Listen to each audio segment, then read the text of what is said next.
Pisah giring lalu hancurkan, OPM kerepotan ladeni pasukan Yuda Sakti, panik tinggalkan markas.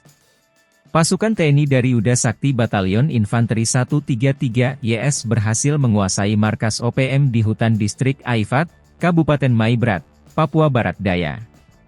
Sepintas, tempat yang dijadikan markas tersebut lebih menyerupai gubuk.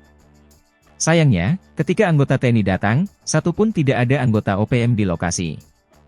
Namun, sejumlah bukti penting akan eksistensi OPM berhasil disita. Mengutip Kompas.com, penggerebekan ini terjadi pada 19 Mei 2024 silam. Awalnya, pasukan Yuda Sakti menggelar patroli, namun diadang dengan tembakan dari arah hutan.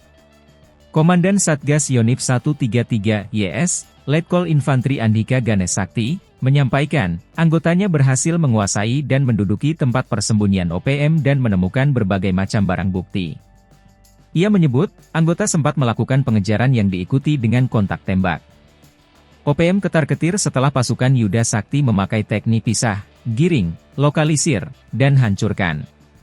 Ia mengatakan, dengan pola operasi pisah giring, lokalisir dan hancurkan terbukti membantu dalam melaksanakan operasi hingga akhirnya berhasil menguasai dan menduduki salah satu markas OPM.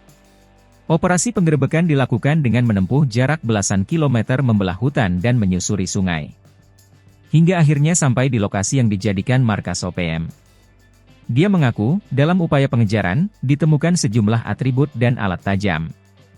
Sejumlah alat komunikasi juga ditemukan, seperti 2 unit handphone Android dan 5 unit handphone Polyphonic. Lalu, ada juga 1 baju bergambar Free West Papua, 1 HT, 1 kotak munisi senapan angin dan 5 buku bertuliskan mantra. Setelah berhasil menguasai markas OPM di wilayah distrik Aifat Raya, pasukan Yuda Sakti akan terus siaga.